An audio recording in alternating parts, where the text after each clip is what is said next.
informations qui nous parvenaient de par le monde et surtout de nos médias ici en Côte d'Ivoire étaient tellement effrayantes que comme les autres, nous avons dû procéder à des aménagements. Autrement dit, nous avons fait un petit recul dans le but d'apprécier la maladie et de voir comment est-ce que nous pouvons l'appréhender, surtout accommoder cette maladie ou bien cette pandémie à nos activités. C'était tout. Et pendant ce temps, nous avons pris le temps de réfléchir à la dynamisation de l'entreprise, nous avons pris le temps de réfléchir aux nouvelles stratégies que nous devions mettre en place pour permettre à l'entreprise d'être plus dynamique et plus compétitive. Oui, pendant cette période qui s'offrait à nous comme une période de réflexion, parce qu'on réfléchissait aux nouvelles stratégies à mettre en place, nous avons quand même fait du social. Du social vis-à-vis de nos partenaires villageois, de nos partenaires propriétaires des terriens.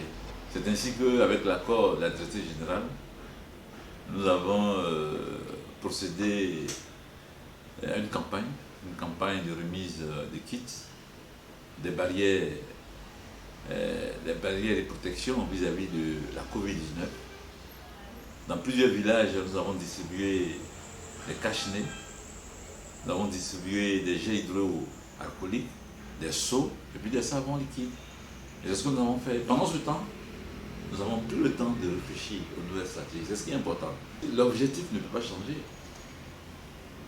Dans le monde, il y a eu plusieurs crises, il y a eu même des guerres. Il y a eu des guerres qui ont décimé une bonne partie de la population mondiale. Il y a eu plusieurs crises un peu partout. Il y a eu des pandémies qui ont existé. Déjà, après la Première Guerre mondiale, il y a eu une pandémie qu'on appelait la grippe espagnole, qui a décimé plus de 21 millions d'humains. À cette époque encore, les hommes, comme aujourd'hui, portaient les cache-nez un peu partout. Mais cette pandémie est passée. Les gens ont commencé, ont continué de vivre. Les gens ont continué de rêver, ont continué de faire des projets. Donc, si nous voulons nous focaliser sur cette maladie pour dire qu'on ne va plus bouger, on ne va pas acheter des terrains, alors nous sommes en train de nous faire du tort. Parce que après cette pandémie, il faut continuer de vivre. Même pendant cette pandémie, on mange, on vit, on dort quelque part. Donc nous pensons que l'objectif reste le même. Et l'objectif, c'est de permettre aux Ivoiriens, quelle que soit leur bourse, quel que soit leur niveau d'activité, quelle que soit leur préoccupation, de pouvoir être propriétaire d'un terrain, de bâtir une maison dans laquelle ils seront heureux avec leur famille.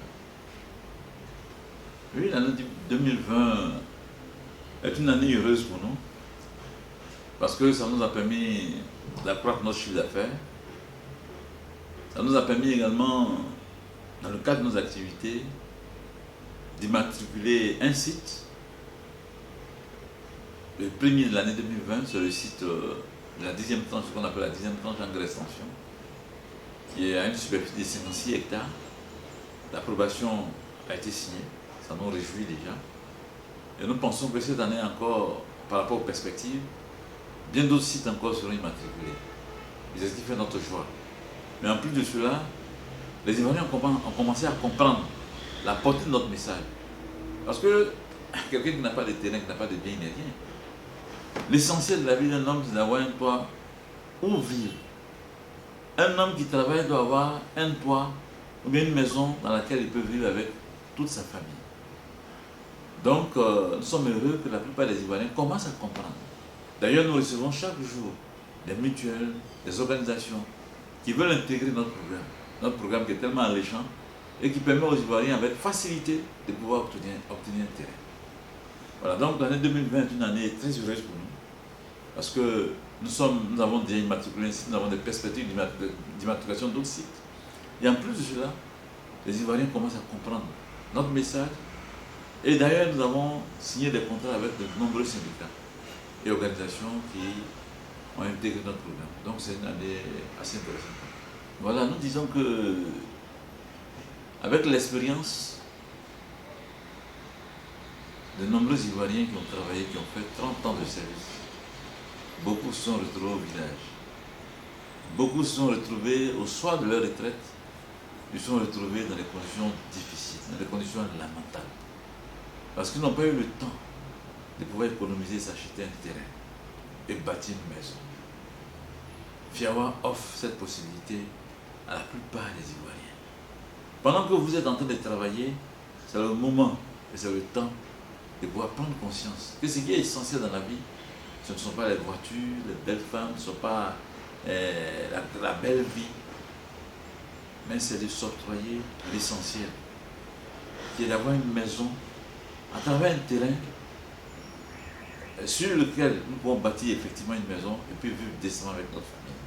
Donc nous disons que tous les Ivoiriens peuvent taper la porte de Fiawa. Fiawa est une entreprise très fiable. Nos terrains existent bel et bien. Nous avons toutes les preuves de l'existence de ces terrains, les documents administratifs qui sont portés sur ces terrains-là. Et donc nous voulons que les Ivoiriens prennent conscience de cela. C'est ça notre message.